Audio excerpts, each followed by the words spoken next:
Good morning, everyone. So now we are going to tackle about metallic bonding.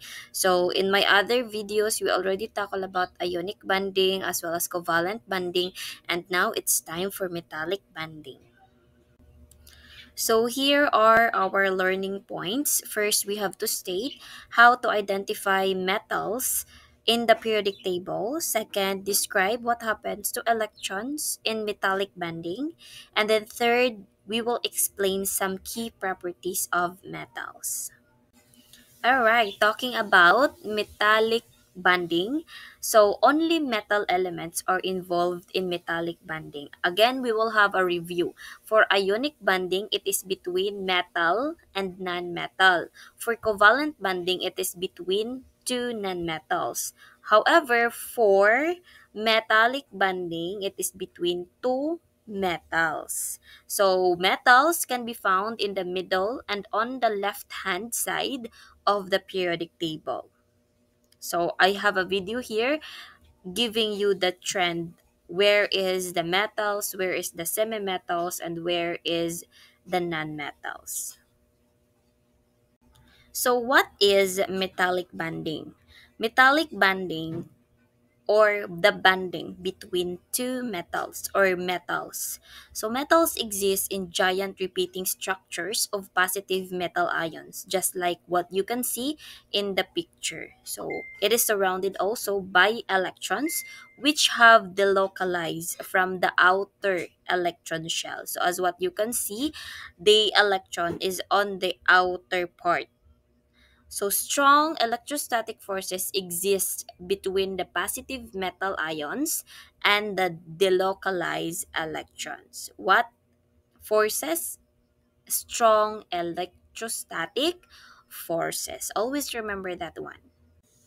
In the previous videos, we already know that group 1 and group 2 are metals. And then on the other hand, the transition metals, did we include that one in the groupings? No, we skip the transition metals. So, which is much metallic between group 1 and group 2? Now we will discuss about group 2 metals. So group 2 metal atoms lost their two outer electrons to form 2 plus ions. Okay, because they share.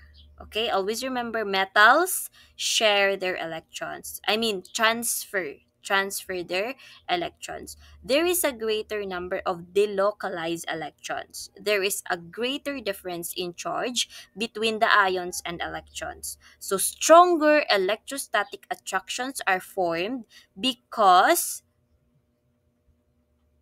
what? Because there are much greater electrons or delocalized electrons. So in summary, group 2 metals form stronger metallic bonds than group 1 metals because in group 1 metals it only has few or one electrons or delocalized electrons.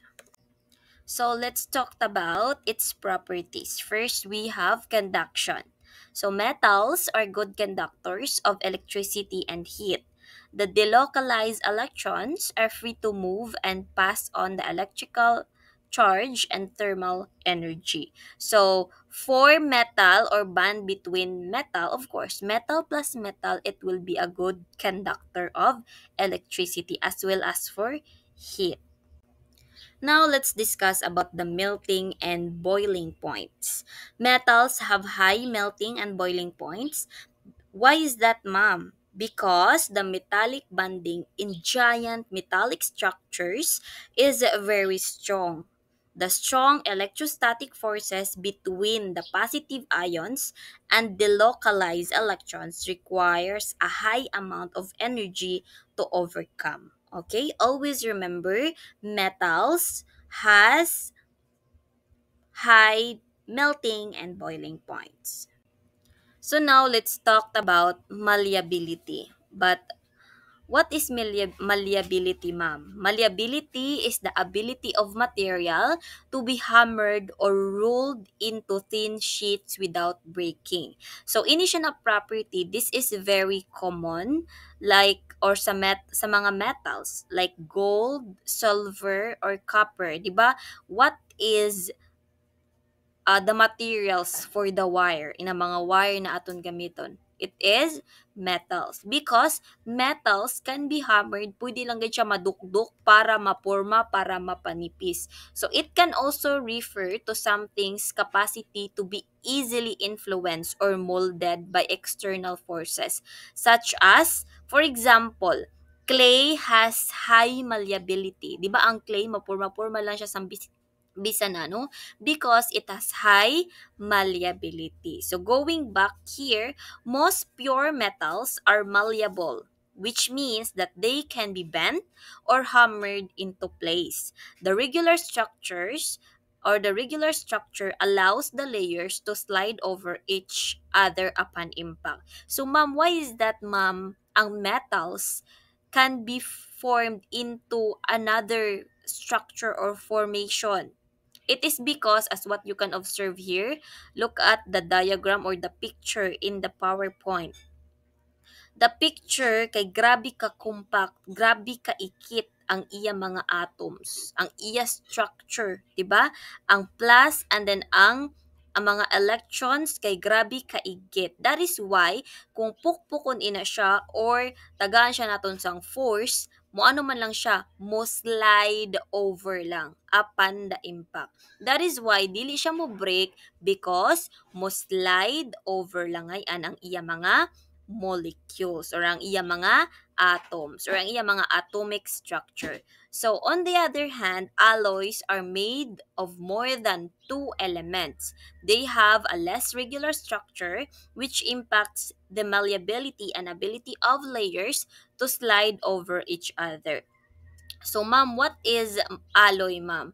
Ang alloy, that is a combination of many metals. Like for example, ang steel, inang aton gamiton sa mga tubo, inang steel na mga tubo, that is a combination of metals. Na naman na mga gi-combine, ma'am? Iron plus carbon plus other na mga elements like chromium, nickel, molybdenum, manganese, and silicon. Amoy na naporma ang steel because steel is not element, diba? Steel is not pure metal. It is alloy, which is a combination or more than two elements. So that is why when we say alloy, dili na gayud kaayo siya grabe ka malleable because it is not pure metals. Because according here to the text, most pure metals are very malleable. So when it comes to alloy, kay dili naman siya original, copy naman lang siya or combination naman lang siya, then it is not very malleable. Now, let's have another property which is the lustrous materials or appearance. So, most metals are lustrous. What is lustrous, ma'am? Shiny. This is because there are delocalized electrons on the surface of the metals. So, amo nga yan ang reason nga nung shiny man ang mga metals, ma'am. Because it has mga electrons sa gawas. Kakita ka mo sila yung mga dot na mga orange or mga circle nga gagmay na mga orange because ara sila sa gawas, amo ina ang naghatag sang lustrous appearance on metal surface. Amo nga yan, ma'am, nga shiny ang mga metals because of the electrons or the delocalized electrons of metals. That would be all for the metallic banding. Thank you so much, everyone. Amping kitang tanan. Have a great day.